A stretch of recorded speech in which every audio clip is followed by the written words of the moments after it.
heard about night terrors. I don't know really what they are. Is it a thing that we should be concerned about when babies are now toddlers? Yeah, so night terrors typically start in the toddler years if they're going to happen, and they don't happen to everybody. I want to say it's like 3 or 5%. It's not a lot of people that it happens to. Now, a lot of people might think they're seeing a night terror, but I'll tell you what it actually is. So a night terror is a sleep disturbance that happens in the first few hours of sleep. So before midnight is typically when you see them. I have personal experience. My older daughter had night terrors for a while. She went through a phase, and she's also a sleepwalker, so that's nice and freaky. But night terrors are scary mostly for the parents because it looks like your child needs like an exorcism. I mean, the child will wake up from being dead asleep and be yelling, crying. They might be saying no or stop. So it sounds like something really traumatic's going on. They may be thrashing around, or my daughter would get up and be walking around her room. And it will go on and then it will stop.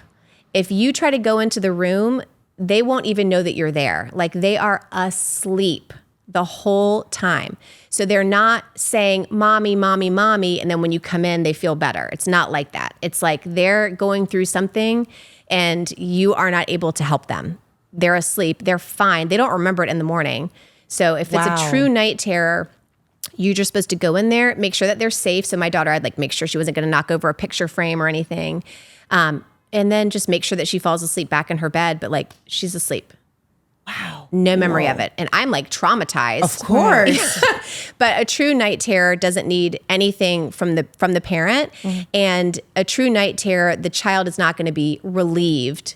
It's not like they'll only, go to sleep if they're in your bed or something. That's not a night terror. That's just a kid having a temper tantrum in the middle of the night. How long do night terrors last for? Yeah, I mean, I would say it could last for a few minutes in the moment, but it could go on for a few years. Wow. And it's not going to be every night. It's not something that happens every night. Got it. If it does happen every night, I would talk to your pediatrician. There is some, you can go in if you know kind of what time it's going to happen. Usually my daughter, it was like 10:30. You can go in and kind of like roll them over before that to kind of like disrupt their sleep cycle a little bit. But in most cases, it's not that serious of a problem. Wow. It's just strange. It's just a strange phenomenon. Wow. It's crazy how much we don't even like know about sleep. I just think it's so intriguing. Like there's just such a mystery. Yeah. Oh, for sure.